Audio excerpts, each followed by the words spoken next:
It was mainly about technology to start with, actually. It would be possible to do these things, and not so much focus on why, what should you use it for. Because the laptop was barely invented and the smartphone didn't exist. Operators at that time were pretty pleased with what they had with GSM. There was not really a vision of what the wireless data could be. We were still in the process of building out our network, so having consistent capability, consistent access, that we were very focused on voice.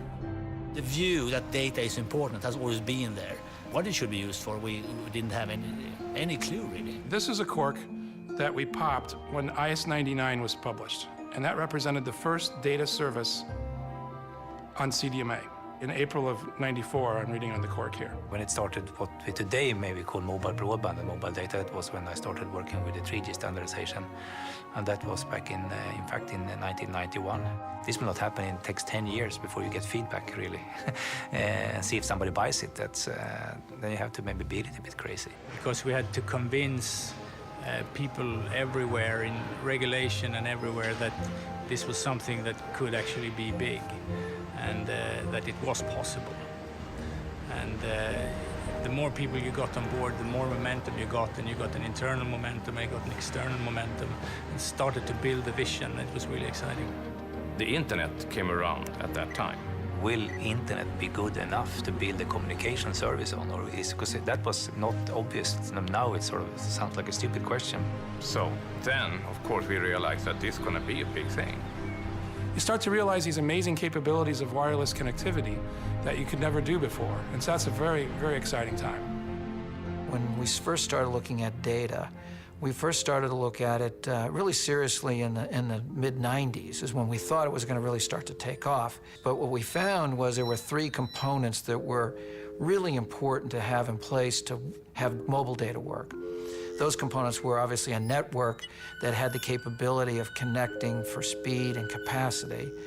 Second were devices that actually had provided user functionality, kind of the experience, if you will, screens and so forth. And then the third were services and apps. And what we found in the mid-90s that we didn't have any of the three. The capabilities just weren't there for data to expand.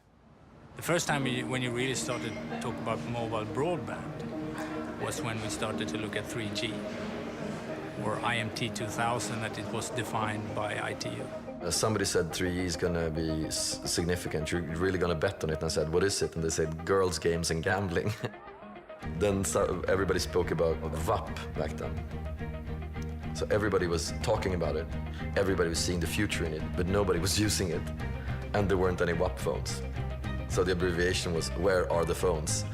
And nobody could configure their own WAP phone. So of course it was very complicated to use, and that didn't help the matter, but it was the only way to do it with those low data rates. When we started in the early 90s, it was like 1 kilobit per second. There were people even saying back when I was fighting for 9.6 in the GSM that nobody would need more than 2.4 ever in a mobile channel, 2.4 kilobits per second.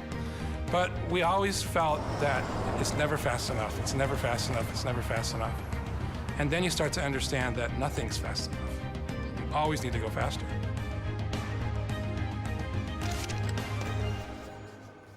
Unplug. Let's rethink mobile broadband.